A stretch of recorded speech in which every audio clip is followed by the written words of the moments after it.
Nos vamos a ir a la hermosa Buenos Aires.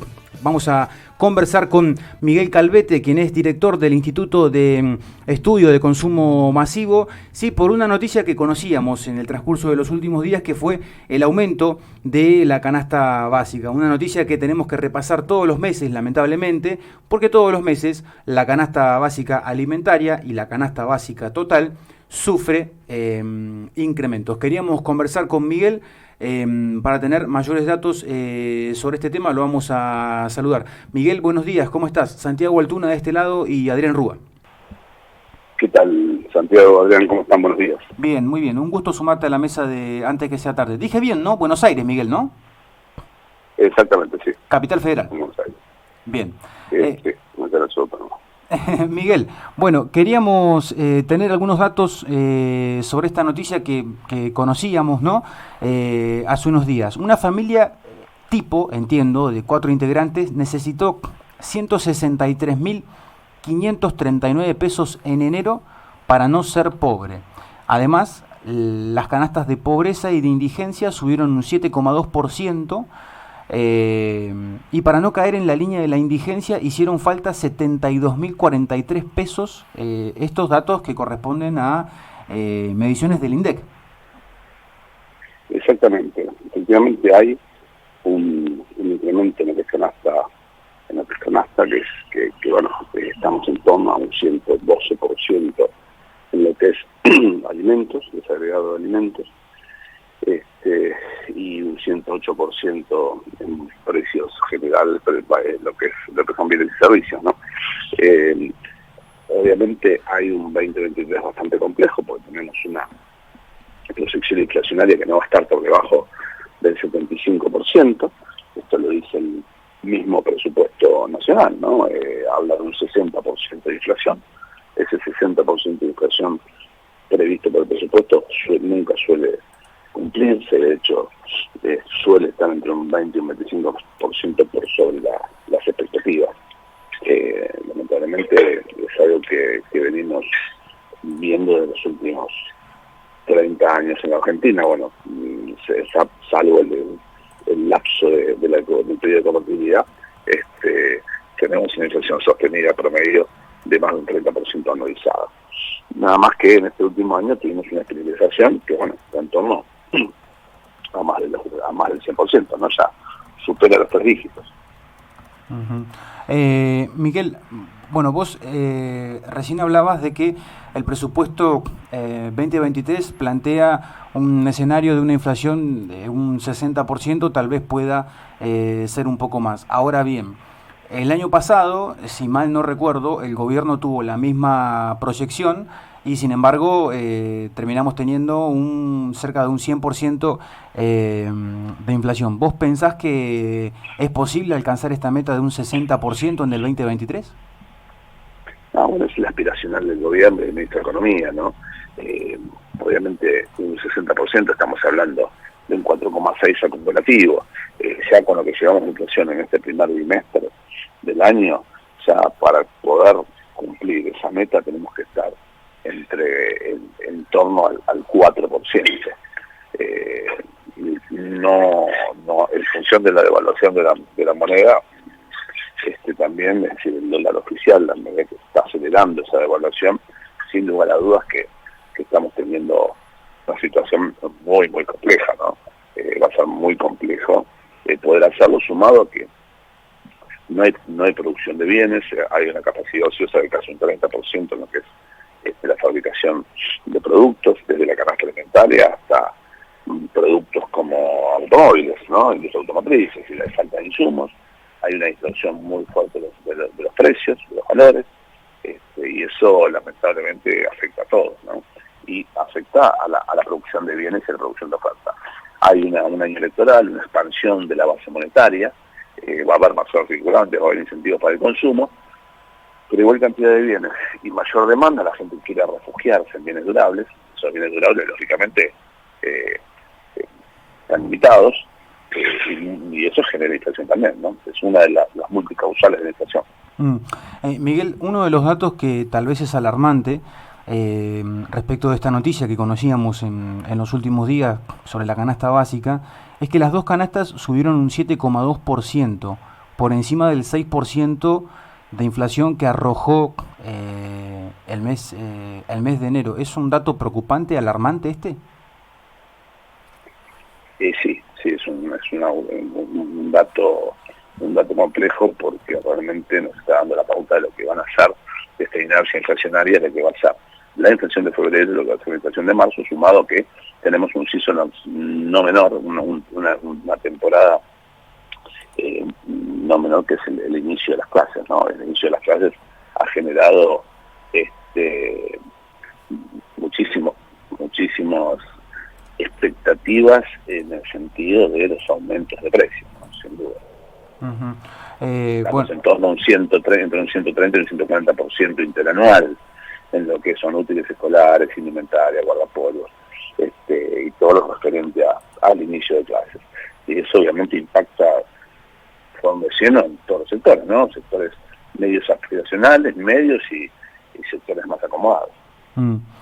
Volviendo a la primera consulta que hice, o una de las primeras, ¿no?, que hablaba de esta meta del 60% de inflación que tiene proyectado el gobierno para el 2023, asumo entonces que las declaraciones de la ministra de Trabajo, Kelly Olmos, de las últimas horas, que insistió con que el gobierno tiene una meta para el primer semestre de un 30% de inflación, es complicado, por lo menos complicado que se cumpla esto. Es decir, todos queremos que se cumpla una meta de un 30% de inflación en 6 meses, pero si tuvimos una medición de 6 puntos en enero, por lo menos asoma como complicado.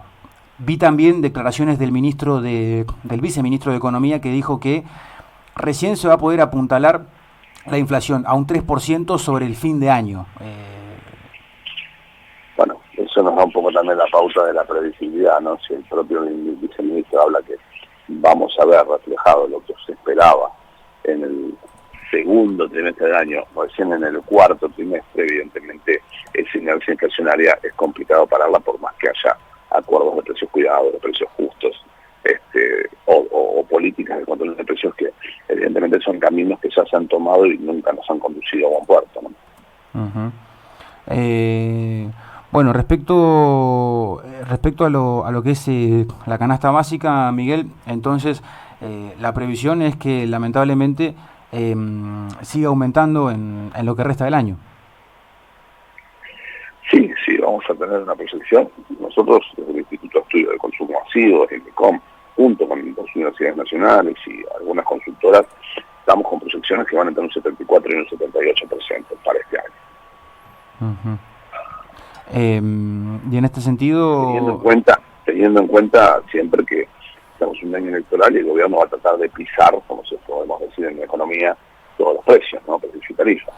Eso genera un retraso que en algún momento, bueno, es una bomba de tiempo para el gobierno, o sea para la continuidad de para el futuro gobierno, porque en algún momento eso se tiene que actualizar, sobre todo en tema de energía. Otro dato que es tal vez interesante para comparar, Miguel, ¿no? En 2022 hubo un 94,8% de aumento de precios, es decir, de inflación, algo que superó ampliamente el 83% que tuvimos en el año 1991, que fue el año en el que se puso en marcha la convertibilidad. ¿Hay manera de comparar ambos escenarios? ¿Hay similitudes o podemos decir un escenario es peor que el otro, Miguel? Son distintos escenarios, ¿no? Son distintos escenarios donde en ese momento hubo una serie de privatizaciones, el Banco Central estaba mucho más fortalecido y estaba la posibilidad de generar lo que se generó, que es el proceso de convertibilidad, ¿no? Hoy lamentablemente eso no está. El Banco Central tiene reservas netas mucho menores, y ese tipo de procesos se tiene que hacer obviamente en acuerdo, por otro lado, en este caso con Estados Unidos, ¿no? Si se analiza, por ejemplo, que se viene hablando mucho del tema de un sistema bimonetario, una suerte de convertibilidad atenuada. Las circunstancias del 91 respecto de este año diferente. Ahí tocaste un tema muy interesante, Miguel, ¿no? Porque se habla de dos cosas. Se habla de, bueno, hay quienes son más extremistas que hablan de directamente eliminar el peso argentino y pasar a tener dólares como moneda, o bien tener una moneda bimonetaria, ¿no? Es decir, manejarnos con pesos y con dólares. Algunos dicen que si tuviéramos solamente dólares, esto sería una receta mágica para terminar de una buena vez por todas con la inflación. No me termina de quedar claro el tema de esto de la o sea, de tener una economía bimonetaria, ¿no? Pero digo, ¿esto nos ayudaría a eliminar el problema de la inflación, que creo que hoy por hoy es el mayor de los males económicos que tiene nuestro país?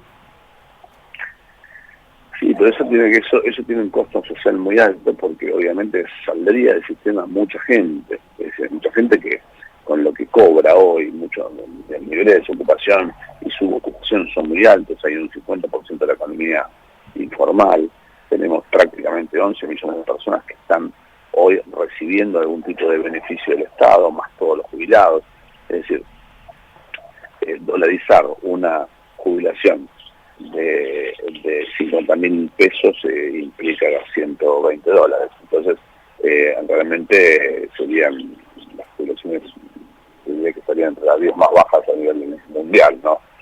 Por eso te digo que, sumado a que el impacto de la dolarización pega de forma directa sobre precios, y cada punto que tenemos de inflación está directamente relacionado y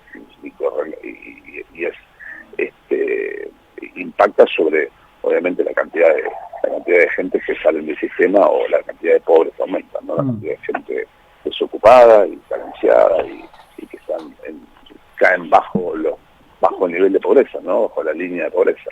Claro. La línea de pobreza, mes tras mes, la inflación se va incrementando, obviamente, con sectores que ya no necesariamente son sectores históricamente vulnerables o carenciados, con sectores medios que se van cayendo del sistema.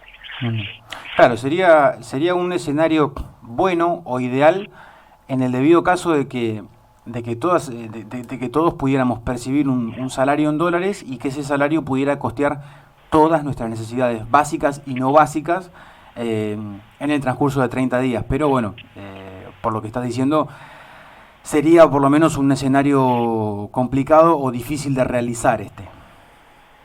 Exactamente, y bueno, todos los sistemas que obviamente cercenan la soberanía monetaria, es decir, la facultad de emisión del Estado, obviamente tienen condicionamientos externos, en este caso por el país emisor, o el país que respalda, que en este caso sería Estados Unidos. Ecuador tiene un sistema similar, y bueno, obviamente es una economía infinitamente más pequeña que la Argentina. Bien. Miguel, bueno, muy interesante como siempre escuchar tus conceptos y tus reflexiones respecto de lo que es la economía argentina, y seguramente vamos a estar en contacto para futuras ocasiones, para seguir haciendo estos repasos que son importantes para la gente. Cuando gusten. Gracias. Un saludo. Ahí conversábamos con Miguel Calvete, quien es